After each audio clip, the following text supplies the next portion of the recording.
जैसा आपको वहाँ देख रहे हैं मेरा यूट्यूब चैनल एस के क्रिकेट शो एक नई वीडियो और एक नए मौजू के साथ आपकी खिदमत में हाजिर होते हैं। बात करने जा रहे हैं इंडिया और ओमान के दरमियान ये प्रीव्यू बनाने जा रहा हूँ और थ्रू आउट इस पर कोई बात करने की अब ज़रूरत तो नहीं है वैसे, क्योंकि थ्रू आउट आपको अच्छे तरीके से अंदाज़ा है कि क्या यहाँ पे पिच बिहेवियर कर रही है और क्या ही सारा स्नैरियो है और किस तरह ये सारा मैच चल रहा है। तो इसके ऊपर हमें बात करने की ज़रूरत नहीं है और ख़ासतौर पे इंडिया का मैच है तो फिर वो तो बिल्कुल ही साइडलाइन है और 99% तो वैसे ही चांस है, 99.5% अगर कह दे तो चांस इंडिया का जीतने का, और ओमान का 0.5% है, क्योंकि ओमान आपको पता है कि जिस तरह की वो टीम है। लेकिन थ्रू आउट हम इस पर फिर भी डिटेल से बात कर लेते हैं। अगर आप मेरे चैनल पर नए हैं और पहली दफ़ा हैं तो जल्दी से जल्दी चैनल को सब्सक्राइब कर लें और बेल आइकन को ज़रूर दबाएं ताकि लेटेस्ट वीडियो आप तक पहुँचती रहें। सबसे पहले बात करूंगा कि ये दुबई से हटके शेख ज़ायद स्टेडियम में ये मैच खेला जा रहा है जिसमें ओमान टेक ऑन करने जा रहा है इंडिया पे। और इंडिया जो है यहाँ पे आपको पता है कि अनबीटन इस टाइम चल रही है और अपने इस ग्रुप स्टेज का और इस टूर्नामेंट के ग्रुप स्टेज का लास्ट मैच है जो कि आज खेला जाएगा।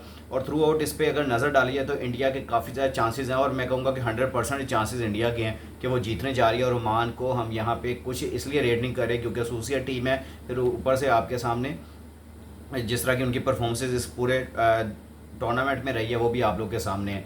अभी मेरे सामने इनका प्रीव्यू खुला हुआ है, मैं प्रीव्यू के ऊपर नज़र डाल लेता हूँ क्योंकि सबसे ज़्यादा इंपॉर्टेंट है कि आप लोग के साथ ये शेयर किया जाए। अभी तक अगर दुबई की पिचेस के कंडीशंस के हवाले से बात कर लूँ तो recent history suggest that the pitches in Abu Dhabi don't have quite a much helper for spin as was in Dubai.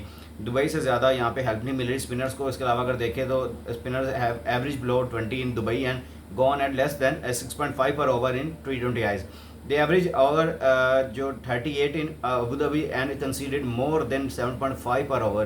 The two team selection could will reflect this. तो इसी वाले से अगर कह रहे हैं कि वो जो आपके सामने जो टर्न मिल रहा है वो दुबई में 20% से ज़्यादा मिल रहा है और 65% पर ओवर यहाँ पे T20s में रन्स बन रहे हैं। तो अबू धाबी की पिच को यहाँ पे ज़्यादा स्पिनर सपोर्ट नहीं कर रहे। थ्रू आउट आपको अच्छे तरीके से अंदाज़ा है कि क्या यह सारा सिनेरियो और किस तरह हो रहा है, वो आप लोग को हर चीज़ का अंदाज़ा है क्योंकि आपने अभी तक जो मैचेस देखे हैं वो ज़्यादातर अबू धाबी और जहाँ पे देखे हैं वहाँ पे प्रॉपर फास्ट बॉलर के साथ भी जाया जा रहा है। क्योंकि अभी कल वाला जो मैच हुआ श्रीलंका और जो अफ़गानिस्तान का हुआ उसके अंदर भी अगर नज़र डाली जाए तो शेख ज़ायद स्टेडियम में ये मैच हुआ था और वहाँ पे भी उन्होंने जो श्रीलंका ने अपनी टीम यहाँ पे खिलाई थी प्लेइंग 11, उसके अंदर 2 फास्ट बॉलर थे और अफ़गानिस्तान के पास कोई इतने खास फास्ट बॉलर नहीं है। तो इस वजह से उन्होंने अपने स्पिनर्स पे ज़्यादा रिलाई किया था जिसकी वजह से वो हार भी गए हैं और रन्स भी उनको पड़ गए थे।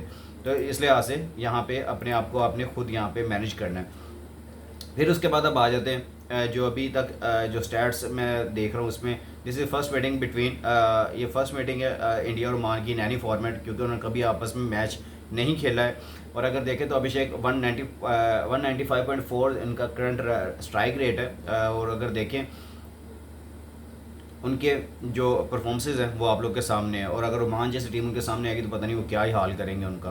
फिर उसके बाद Arshdeep is India's leading wicket taker in T20 Is, is currently has 99 in 63 matches. तो अर्शदीप को यहाँ पे चांस मिलने के काफ़ी ज़्यादा चांसेस हैं कि यहाँ पे फास्ट बॉलर्स 2 ऐड किए जा सकते हैं। तो शायद यहाँ पे अपना अक्षर पटेल को या फिर आप कुलदीप को या फिर आप यहाँ पे वरुण चक्रवर्ती, इन तीनों में से किसी को भी आप यहाँ पे रेस्ट करते हुए देख सकते हैं। और यहाँ पे आपकी प्लेइंग 11 में एक फास्ट बॉलर मजीद ऐड किया जा सकता है। शायद हर्षित राणा आपको बुमराह के साथ बॉलिंग करते हुए नजर आए या फिर बुमराह को रेस्ट करवा के यहाँ पे दोनों ही आपके कोई नए बॉलर्स यहाँ पे नजर, हर्षित राणा हर्षदीप दोनों ही आपको नज़र आ सकते हैं। तो इस लिहाज से आपने इस पर तैयार रहना है। अगर दूसरी तरफ देखिए if remains on bench through इस tournament Hardik Pandya 95 and Jasprit Bumrah 92 have a chance of catching up with और गोइंग पास्ट हिम।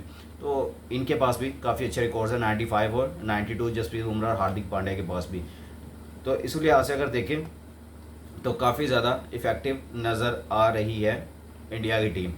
अब आ जाते हैं ज़रा प्रॉबेबल जो स्क्वाड होंगे उसके ऊपर भी नज़र डाल लेते हैं। तो इंडिया का जो होगा उसमें अभिषेक शर्मा, शुभमन गिल, सूर्या कुमार यादव, तिलक वर्मा, संजू सैमसन, शिवम दुबे, हार्दिक पांड्या, अक्षर पटेल, हर्षित राणा और ये मैं अपनी प्लेइंग 11 आपको बता, हर्षित राणा, फिर अर्शदीप सिंह और कुलदीप यादव या वरुण चक्रवर्ती में से एक बंदा खेलेगा।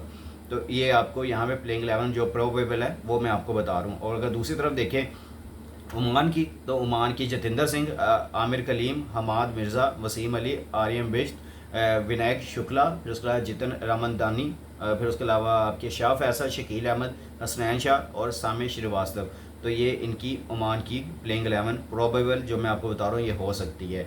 और अगर हम स्टैट्स के ऊपर बात करें तो आपस में अभी तक कोई मैच ये किसी फॉर्मेट में नहीं खेले हुए हैं, ना ओमान ना ही इंडिया आपस में कभी कोई मैच खेले हैं, तो इस वजह से हम यहाँ पे या एक दूसरे का यानी कि एक दूसरे के खिलाफ जो इनका रिकॉर्ड है वो नहीं बता सकते हैं। और अगर हम यहाँ पे कुछ और डिटेल में जाएं स्टैट्स की, तो हम जो प्लेयर्स टू वॉच है उसके ऊपर भी थोड़ी नज़र डाल लेते हैं। जो प्लेयर्स टू वॉच और जो हमेशा से मैं बात करता हूँ, जो बैटर्स टू वॉच है, जो रिसेंट स्टैट्स में अगर मैं बात करूँ तो अभिषेक शर्मा पिछले 10 मैचेस के अंदर 430 रन है, 43 की एवरेज है, 210 का स्ट्राइक रेट है। तिलक वर्मा के ऊपर भी नज़र है तो 10 मैचेस के अंदर 411 रन है, 82 की एवरेज और 161 का स्ट्राइक रेट है। जतिंदर सिंह जो कि पिछले 10 मैचेस के अंदर 302 रन बनाए हुए हैं उन्होंने और 30 की एवरेज है और 136 का स्ट्राइक रेट है। विनायक शुक्ला हैं वो 10 मैचेस के अंदर 212 रन है उनके पास, 26 की एवरेज है और 140 का स्ट्राइक रेट है। अगर बॉलर्स के ऊपर नज़र डालिए तो वरुण चक्रवर्ती, इनके ऊपर अगर नज़र डाली जाए तो पिछले 10 मैचेस के अंदर 25 विकेटें और नंबर 1 T20 बॉलर भी बन गए हैं, तो इनके ऊपर काफ़ी ज़्यादा रिलाई करेगी ये टीम। फिर 25 विकेट्स इनके पास हैं, 7.7 की इकॉनमी से बॉलिंग कर रहे हैं, तो one of the best bowler हैं। फिर उसके बाद आ जाते हैं अक्षर पटेल, पिछले 9 मैचेस के अंदर 12 विकेट्स हैं, 5.9 की इकॉनमी से बॉलिंग कर रहे हैं और स्ट्राइक रेट इनका 14 का है। और दूसरी तरफ आमिर कलीम है, 10 मैचेस के अंदर 9 विकेट्स हैं इनके पास, 9.1 की इकॉनमी है, 17.22 का इनका स्ट्राइक रेट है। सामने श्रीवास्तव हैं, पिछले 8 मैचेस के अंदर 8 विकेट्स हैं इनके पास और 7.8 की इकॉनमी है, 20.25 का स्ट्राइक रेट है। और मैं इस पर हेड्स टू हेड्स के ऊपर बात नहीं कर रहा क्योंकि इनका जोर आपस में बनता नहीं है। इंडियन टीम बहुत हाईली और नंबर 1 टीम एशिया की है, ये कोई डाउट नहीं है, हर किसी को अच्छे तरीके से अंदाज़ा है। और ये अभी एसोसिएट टीम है और अभी अपने आप को लेके चल गया, लेकिन होपफुली ऑन द डे क्या हो जाता है, कोई अपसेट ना हो जाए। तो हम तो चाहते हैं कोई ऐसा अपसेट हो, कोई हमें इस तरह का कोई खबर मिले कि ओमान ने इंडिया को हरा दी है, हम तो इस तरह के चाहते हैं। लेकिन ये बिल्कुल ही 99.5% ये चांसेस जो नज़र आ रहे हैं वो इंडिया के जीतने के, और 0.5 जो है वो चांसेस हैं ओमान के जीतने के। 0.5 की बात करूँ क्योंकि मैं उसको 1 पॉइंट पूरा भी नहीं दे रहा, वो भी मैं 0.5 की बात कर रहा हूँ। लेकिन थ्रू आउट ऐसे पूरे टूर्नामेंट के ऊपर अगर नज़र डालिए तो ग्रुप स्टेज जो है वो कंप्लीट हो चुका है, जिसमें डोमिनेशन करता हुआ इंडिया और दूसरे ग्रुप में से आपको श्रीलंका नज़र आया है। दोनों टीम्स ने अभी तक अनबीटन यहाँ पे गई हैं, लेकिन थ्रू आउट अगर नज़र डालिए तो आगे सुपर 4 के लिए भी जो मुकाबले हैं वो भी अनाउंस कर दिए गए हैं। अब मैं थोड़ा सा सुपर 4 के जो मुकाबले हैं उसके ऊपर भी ज़रा नज़र डाल दूँ ताकि आप लोग को ये भी अंदाज़ा हो जाए कि कौन कौन सी टीम किसके खिलाफ करेगी। अब जो आज का मैच है वो आपको पता है इंडिया और ओमान कौन है, और उसके बाद अगर कल की बात की जाए तो श्रीलंका और नहीं बीच में 19 आज है 19 तारीख, ठीक है, 21 तारीख को होने अच्छा ऊपर जो आ रही है वो आगे की है, ये टुडे वाला मैच होगा टुमारो, ठीक हो गया। इसमें कोई ब्रेक नहीं है, एक दिन की ब्रेक नहीं है, मैं सोचा शायद एक दिन की छुट्टी होगी बीच में, लेकिन नहीं है। फिर आपको नज़र आ रहा है श्रीलंका और बांग्लादेश, जो पहला मैच भी खेला था श्रीलंका जीता हुआ है वहाँ पे, बांग्लादेश वहाँ पे उनसे हारा था, तो क्या अब ये बदला लेगा बांग्लादेश? तो ये अब बदले वाले मैचेस शुरू हो गए हैं।